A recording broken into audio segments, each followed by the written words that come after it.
Okay, good morning, Anthony. How are you this morning? Yeah, good, Lena. Good to be here. Yeah, I'm really grateful to have you here. Would you like to introduce yourself and tell us a bit about you? Yeah, sure. Look, as you know, I've always had an interest in mindset and how to improve our minds to achieve the things we want to achieve in life.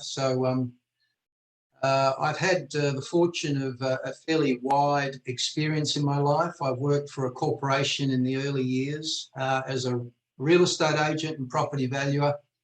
And then I moved and worked with a charity for 3 years and then started my own business, probably has been for the last 10 years. But I think my interest in mindset really started in the corporate days when, as a young person, you know, we're all hungry for success and it's like we want it today. And so during those years, I actually looked at some of the most successful business people around me, and I realized that it wasn't necessarily more knowledge or experience, but how they applied their mindset. You know, they were a lot more tenacious, they were a lot more focused, they had a lot of energy, enormous amount of discipline, and nothing was going to shake them. So that's when I started to learn meditation and positive thinking. And I applied three things in that period of my life. I just was very focused on what I wanted to achieve. Like I wanted to buy a property, I wanted to be a director of the company, and I wanted to travel with the company and be posted overseas. So I thought, how am I going to do this? So I joined a meditation group, taught positive thinking, and I think within 5 years I became a director and I achieved all my goals at the age of 29. And I don't say that because I'm boasting, but that's when I knew that the power of the mindset and how you develop it and manage it is very important in our lives. So much valuable information in what you just said, because some people just talk about it and have never experienced it, and you have all experienced it, and you can just be like, okay, great, I have. So what happened when you achieved that all? I mean, in those early years, I mean, those goals are very materialistic or hedonistic, as you know, and in those younger years, we think that's the answer to happiness. But I had enough of the corporate life, and I was always very driven. And you know, I suppose I don't know why. I feel that when I looked at a lot of people that have been driven, it's usually something that they're not satisfied about themselves, something that they're harboring, whether it's a chip on their shoulder or they're trying to prove something. But for me, I never really knew what it was. But so I had a major change. I worked for a charity then for 3 years, and that was completely different. There was no control, there was no rigidity. And that tested me a lot because I was very much a person that liked routine and was very planned during the day. But the person that was running this charity was like, oh, okay, what are we going to do today? Let's just have an open discussion, you know, no real aims or goals. So that was quite challenging, but tested me in another way. And then I set my own business up after working with them for 3 years. And I suppose I had a major downturn back in 2010 when it felt like my whole world had collapsed. And that's probably the greatest experience that I can honestly say that I've received out of my whole lifetime, was that breakdown, if you could call it a breakdown, which lasted for about 1.5 years. And yeah, thanks so much for sharing this. Why do you think that peak point came? Because you achieved everything and you couldn't achieve more, or was it more like that you burnt yourself out completely on maybe expecting too much from yourself? Or yeah, do you want to share what happens in your body, mind and soul? Yeah, I think it's a good question because a lot of people think that, you know, there is there has to be a reason that you must be able to define, but I couldn't define it. It was like, it could have been childhood bullying that I was harboring inside, and I was always driven to try to prove myself. But you know what? Trying to confuse yourself to try to find out the reason can sometimes cause greater pain and resistance. So I'll never forget the night before it happened.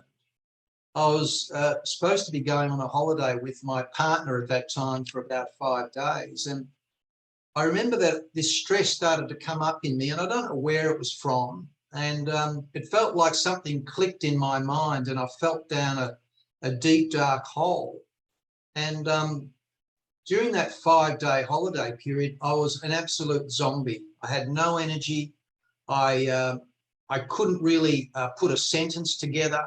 I was totally out of it, and I couldn't explain it.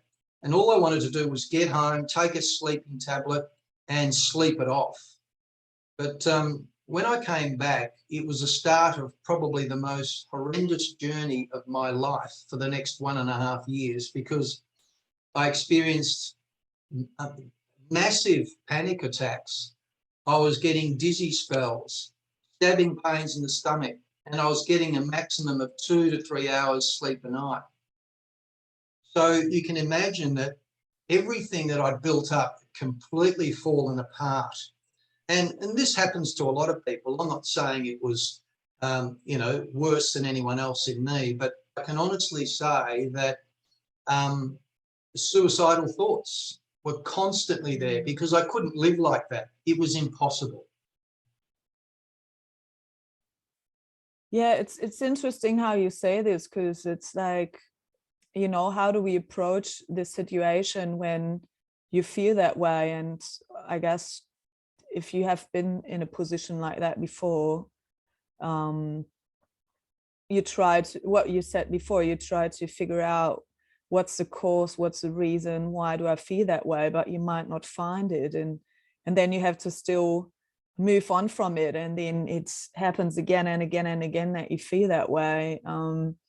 So how continued your journey? Like, how did you pretty much help yourself or try to figure out what you could do to feel better? Yeah, so I basically was trying to control it with my mind and my past knowledge of positive thinking, meditation, and that in fact made it worse. And so my family was quite concerned about me. So I went to see psychiatrists, psychologists, and they just took me down a medical path. And at one stage, I was on about 4 types of drugs. And this really made me worse. And I'm not saying that drugs are bad. I'm not giving any medical advice, but for me, they certainly didn't assimilate with my system. And all I could think of in those days was, this doesn't feel right, taking the particular medicine. So just as a psychiatrist kept prescribing more medication, I actually made a decision that I know my body better than anyone else. How is someone outside of me know what's going on inside of me? So I actually took my power back, and I actually started to stop the drugs without the knowledge of the psychiatrist. That was the first thing, that I took my power back. And in conjunction with that, I stopped trying to work it out with my mind, because it's obviously something that's out of balance in our particular body. And our bodies are very intelligent. As soon as something's out of balance, you will feel dis-ease, just like I was, a mental dis-ease. So I had to actually clear out an emotion that was trapped inside of me. So the very first thing that I practiced, and I only knew this when I got out of it 2 or 3 years later, I looked back and I thought, what did I actually do? Because you really don't know at the time. And the very first step was I surrendered. And surrender doesn't mean you put the white flag up and you give your life up and say, that's it, I want to die. It meant that I let go of the mind. I let go of all the concepts and theories of trying to control it and just had faith that my body has a higher intelligence. So the problem today is we're very impatient. We want to take tablets, pills, we want an answer now. And so that was the very first practice I did. And there were 3 main keys. And I can honestly say surrender was the most powerful, in that I can't control this. My mind is very limited. There's a higher intelligence out there. Why have I got such an ego to block that out and think that I know better? So I completely opened myself up. How does surrendering feel? How, you know, Surrendering, how yeah. is, because I think often we talk about all like words, you know, it's same if you say, oh, love someone or let go, but sometimes if you have never experienced this, you know, it's really hard to, how do I love if I never felt love? What is the feeling? Yeah. And I think it's like yeah, can you share maybe a little bit on like, Yeah. how does it feel? How do you go there to be, you know, become aware of, okay, this is how I feel, and I surrendered wholly to this situation? How Yeah. did you go there? That's a very, very good question.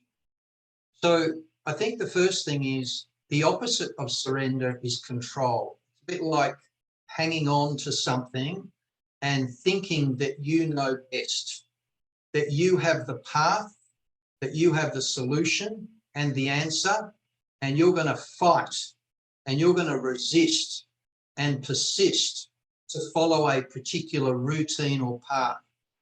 Surrender is saying, I don't know. I let go. I don't have any of those thoughts of control. I simply allow them to come and float away, and then get more into a feeling mode instead of a logic and reason mode. So it's transferring from the head, and I think you do this very well anyway, Lena, and come back to the heart, and then get used to the language of feeling, not the language of words and concepts and theories that are trying to hijack my mind. Yeah, beautiful explanation, because I think it's really valid that, so you know, we understand this and share this, because these days there's so many words around, and sometimes like, Yeah, you need to feel this, or someone needs to explain to you how to do that, because obviously you don't know, otherwise you would have possibly done it already, you know. And so thank you so much. That was beautiful. And yeah, so what was your second? I wanted to go again one step before again, because I would like to ask you, how does it actually feel to get a panic attack? What happens there? And also, if you feel depressed, like, can you just say or share a few words on how that actually feels for oneself? yeah. I think panic attacks just means that you freeze completely. I'll never forget one occasion when I was driving on the freeway to meet someone, and all of a sudden this fear came over me, and I had to pull over because my fists were clenched, my heart was beating at a very high rate, and I couldn't think clearly. I was completely frozen and stuck in fear, and it's paralyzing. Okay, so no amount of thinking is going to get you out of that. You have to then get back into your body and say, okay, how can I relax my body as a start? Because the mind's not going to work because it's just stuck in fear. So that's when I rang my brother, and he just told me to breathe deeply and connect with my body rather than being caught up in the fearful thoughts that trap you into this situation. So that was one thing about panic attacks, is that it starts in the mind first, and it's imagination of a particular fear taking over your whole physiology. and therefore you actually can't operate, you can't move, you can't even think straight. But for depression, for me, I don't think I was depressed. Okay. I think I was just disheartened and confused. And most doctors will call it depression because they don't have any other word for it. We all experience things and downturns in emotions in different ways. But for me, it was like, how long is this going to last? I can't live like this. This is just not the way life should be. And then that led to extreme sadness, disappointment, and almost giving up. So I suppose the depression came after, the uncertainty of what was going on. Yeah, thank you for giving insight of that kind of feeling. So you said step one was to surrendering. What was your second step? Well, during that period, I was seeing a lot of alternative healers, and I realised that some of them are quite opportunistic in that they'll take advantage of vulnerable people. So I had a lot of bad experiences, as well as psychiatrists. So there was one particular lady who I came across, and she was an intuitive healer. And straight away, I felt she could tune in with my energy. And this might sound a bit strange to, a normal person, but we are energetic beings. We're electromagnetic beings. We're not just flesh and bones. And she could connect with me. And she said a couple of things which still stick in my mind. And she said, Anthony, you have chosen to go through this experience. And then she said, when you get through this, you will be helping a lot of other people. And that completely changed perspective. So the second point was perception. I completely changed my view of this particular illness to something that I could actually help and have a goal that was bigger than me. So instead of focusing in on me, I opened myself up and saw an entirely different meaning in this. And that was for the first time I could feel a bit of energy spark inside me. And more particularly when she said, when you get out of this, a lot of the psychiatrists were saying, you're going to be like this forever. It was like they were condemning me. And she gave me this amazing hope. And when you think of it, life is all about perception. What you see in the world is what you're going to feel. So, you decide whether you want to see the weeds or the flowers, the dark or the light, or you want to see a problem and a burden, or you want to see an opportunity. So perception had changed, which actually opened me up to actually feel a different energy, a more open energy. So did that help you also to deepen your connection with yourself more and your feelings? So could you just, because I think it's great you did this like hand openness just then, and I was like, I wonder whether that was the moment where you also were like, okay, now I just like open and I can let go. Yeah, very much so. It's just that we think we control everything in life, and we think that the mind is what drives everything in life. And of course, the mind is important, as I said before, but it's a good manager, but it's not a good leader. The greatest leader is your heart. And slowly but surely, I was coming back to what resonated with me, what had meaning for me. And that's a feeling thing. And that's only comes when exactly what you said is when you open, you let go of the mind and give it a rest and just have faith as to what feels right inside of your heart, your body, your soul, whatever you want to call it. And then allowing that to flourish, open and unfold in its own natural way. So sure, it was an opening, absolutely. Yeah, it's so beautiful to feel, even if it's not the great feelings, the good Mm. and the bad. But and yeah, I just wanted to say also, it's really amazing sometimes how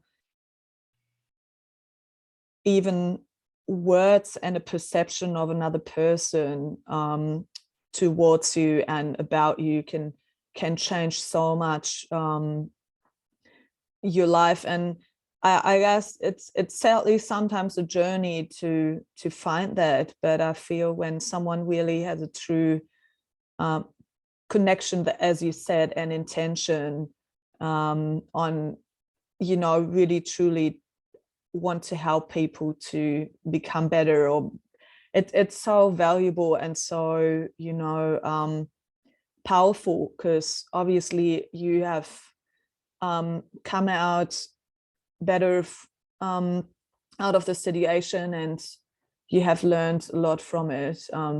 But you can say that yourself. But I think it's really important to also, you know, seek help. But sometimes it might also take some time. But there's like hope to find that, and how powerful words can be, specifically for the mind.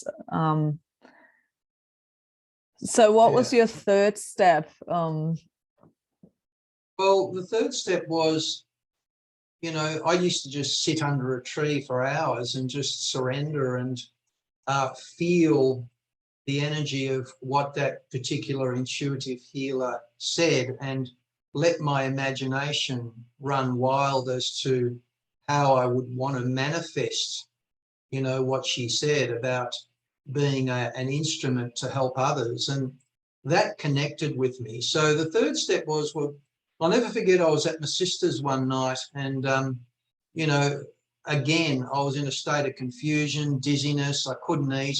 And I sat on a chair and I said, have you got a pen and paper?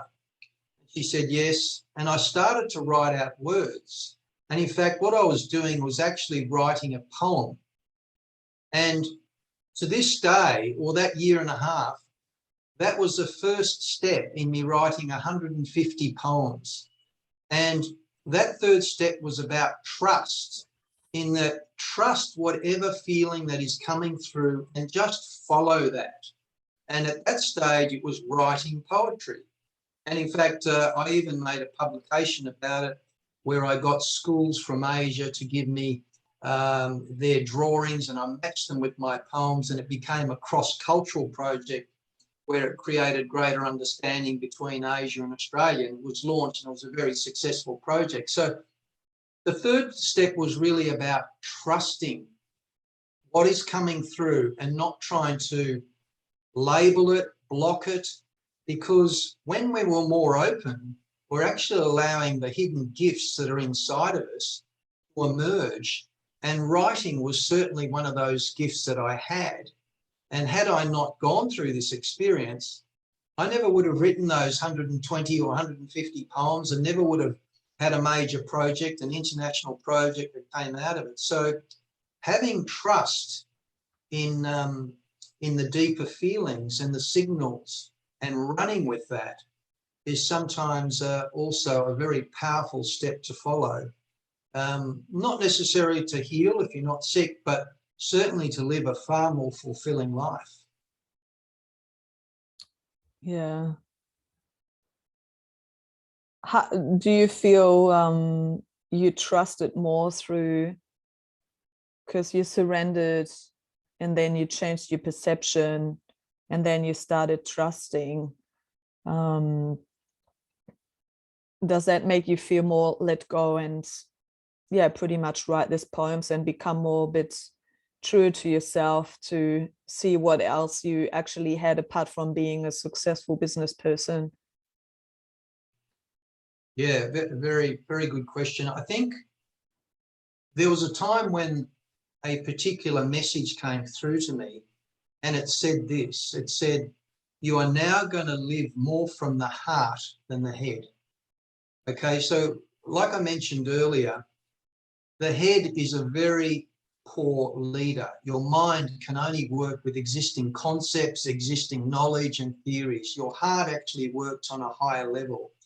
So now what I tend to do is work with the feelings and inspirations I have with the heart, and then the head will come and create the structure on how to get there. So the heart comes from pure, unadulterated, untainted messaging, whereas the mind will then organize it to create the manifestation of that. So yeah, now I tend to not strive. I don't have as much motivation because I understand the natural unfoldment of things. You cannot push them. You cannot force them. And all you can do is guide. And sometimes you've got to get off track. And sometimes you come back to the same track. So it's a timing issue as well. And that, believe me, that's frustrating because, you know, we're all impatient beings. We want it now. But when you actually take notice and observe the journey, you're actually learning every second of the way about yourself and also the world. So yeah, it's heart first and head second. Yeah, it's amazing because obviously you've been this business person, which is all about achieving and goals and being super structured, and then discovering this whole different part of you. That is such a I mean, sad to have gone through 1.5 years of feeling really bad, but at the same time though, it's so, yeah, valuable. And what this intuitive healer said is like, when you come out at the other end, you can share this now, you know, and how people feel, yeah, that they can resonate with you, or feeling, you know, empathy in their own situation, which I think we all need. And it's possibly partly also how we programmed, and, you know, getting off the program. And yeah, what have been your main lessons? Like, how do you feel now? What's your lookout on this whole situation that happened? Yeah. Well, when you're going through it, you'll do anything just to stop it or avoid it. And when I was going through it, I would have given everything. I would have given away every single asset I had and just kept the shirt on my back if somebody said, I can make you better. But now looking back in hindsight, it was like the University of Life was making me go through a particular lesson to actually raise my energy and my consciousness, see life in a different way. And if somebody said, would you change it? Absolutely not. It was probably the most valuable 1.5 years of my entire life. And in fact, the whole world now has changed for me. So the lesson is when you change, the world changes. You're starting to see the world through different eyes. And people are often trying to change the world, change people, change circumstances. It's actually the wrong way around. When you change your energy and your perception and the way you see the world automatically changes, because now you're seeing different aspects of the world that you never saw before.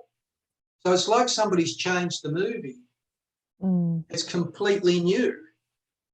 It wasn't about striving, achieving anymore. Now it's about, oh, what's the beauty in this? What's the energy that I'm feeling here? Even though this person is angry, they've got a beautiful, compassionate side to them that I never saw before, unless if I was always focused on their anger. So all of a sudden I'm becoming more whole rather than narrow focused with life. And I really feel that life's about stripping away every single program we've had and coming back to our core, which already knows how to live a fulfilled and satisfying life. It's just that the only thing between that and me achieving it is my mind. It gets in the way, you know? Yeah. Why do you think the mind gets in the way? Why? Mm. Because that's its job. That's the only thing it's used to. We get caught up in a routine of thinking 24/7, and we think that's life. No, that's just imaginary thoughts and concepts that are spinning in your head. Life is what's around you. You see, there's one important thing I think we should all understand, and this is what hit me about 2 years ago. You know, life has no meaning. Absolutely, it's neutral. The only meaning life has is the meaning I give it.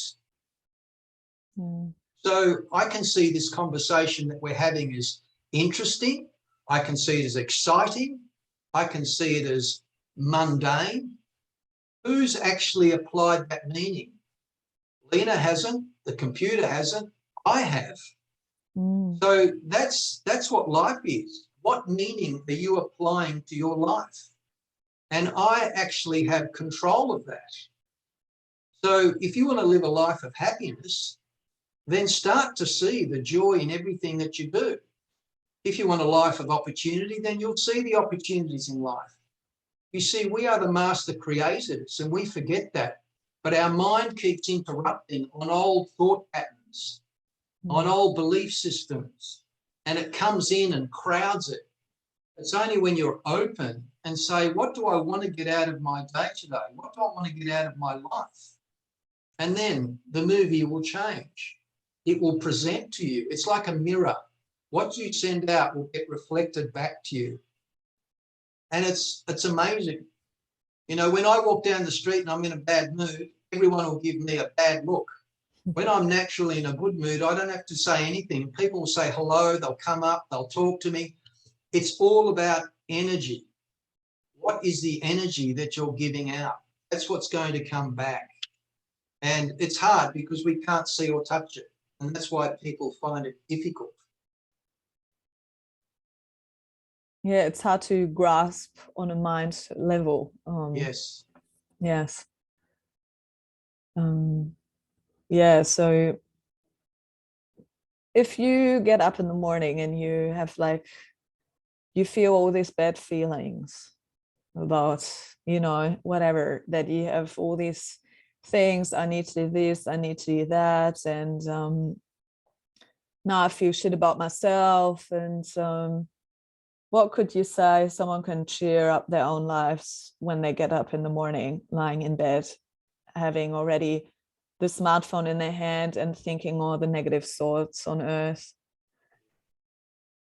Well, I think the first thing is to know that you create your reality. I think that depending on your thoughts and what you want to see in the world, that's what's going to come back. So take back your power. Don't think the world has got control of you or other people or circumstances or events. Remember, it's not what happens to you, it's how you respond to it.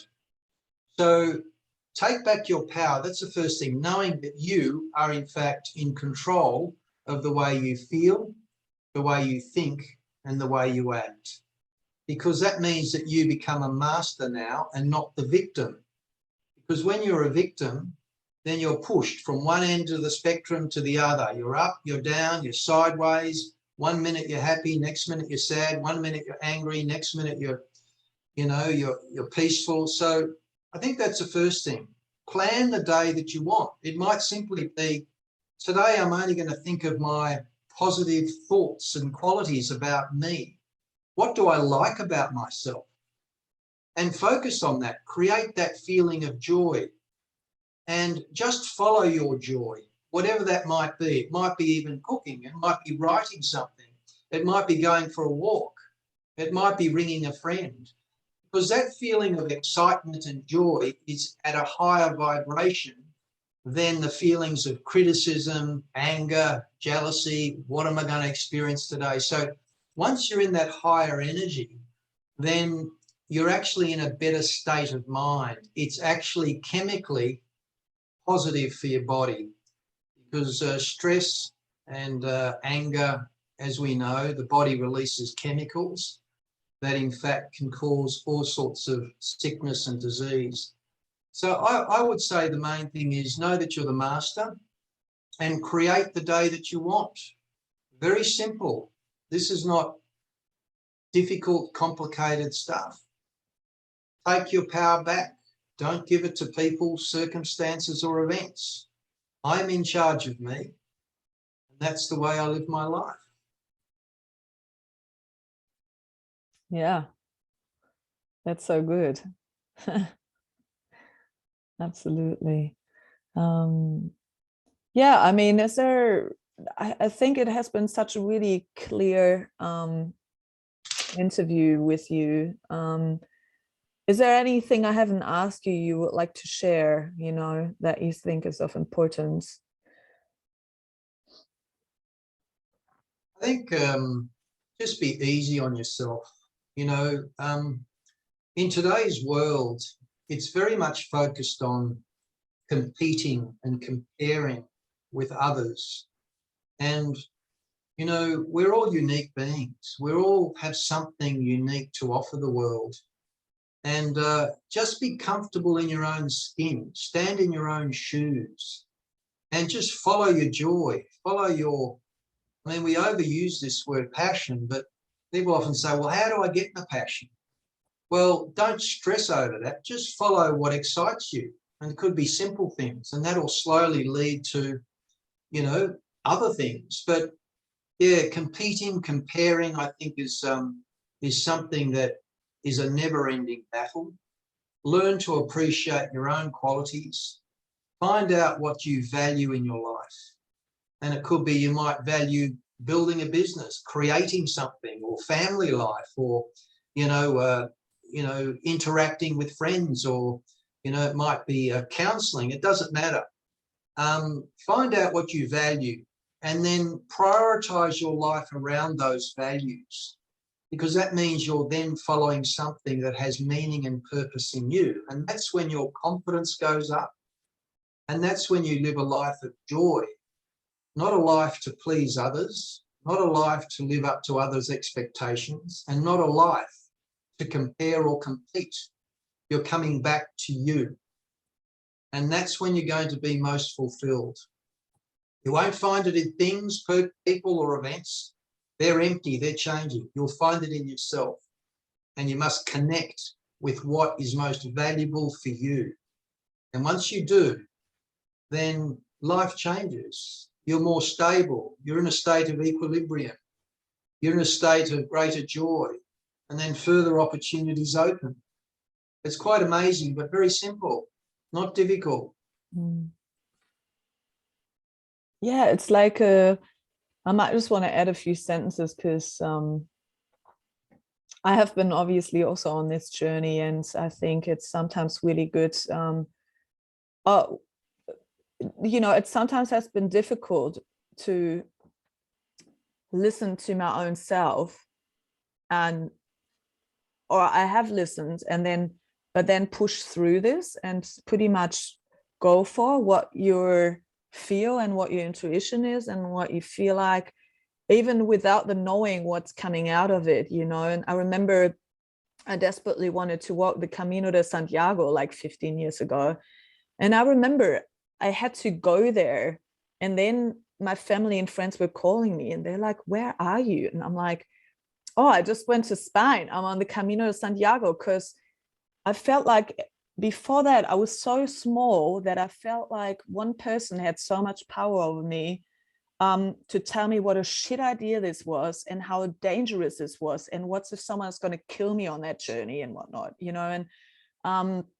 and I gathered all the information I needed, whether I was safe as a woman, because I think that is important to know, specifically because I was younger, and then I did it, and I just did it, and I have been so connected to this Camino de Santiago in Spain and to Spain, and I have met so many awesome people, and it was like the best journey of my life that had healed me and was so my path on like walking all day and digesting also the difficulties that I had in my own self, like making decisions what I was doing after uni and whatnot. And I think I just wanted to share this because it's that's why I also connect to the topic that you're talking about, because I felt the same thing. And I think like what I want to add is that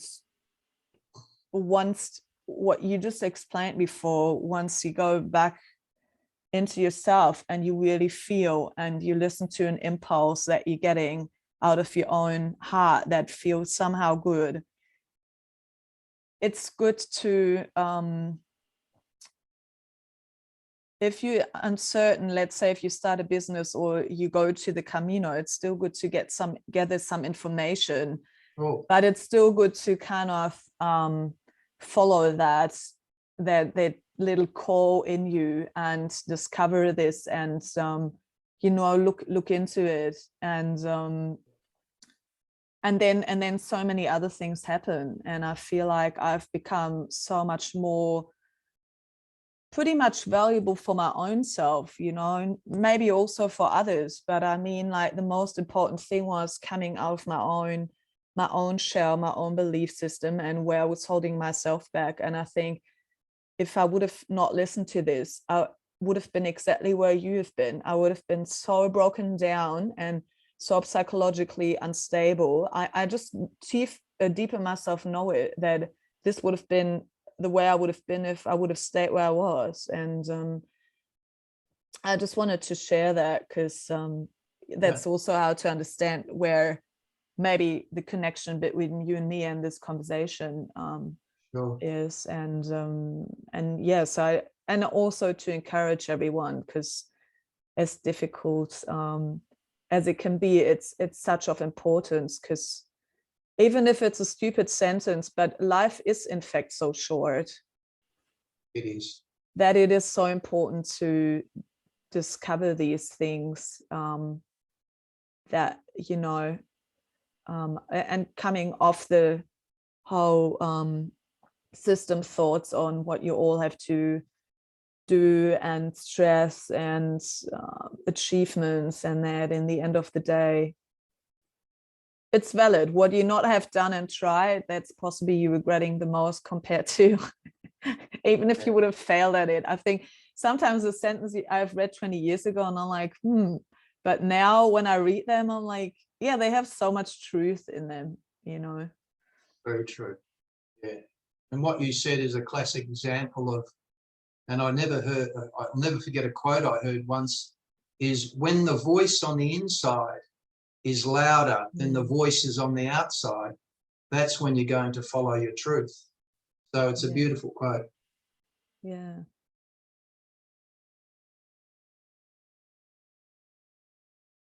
Amazing.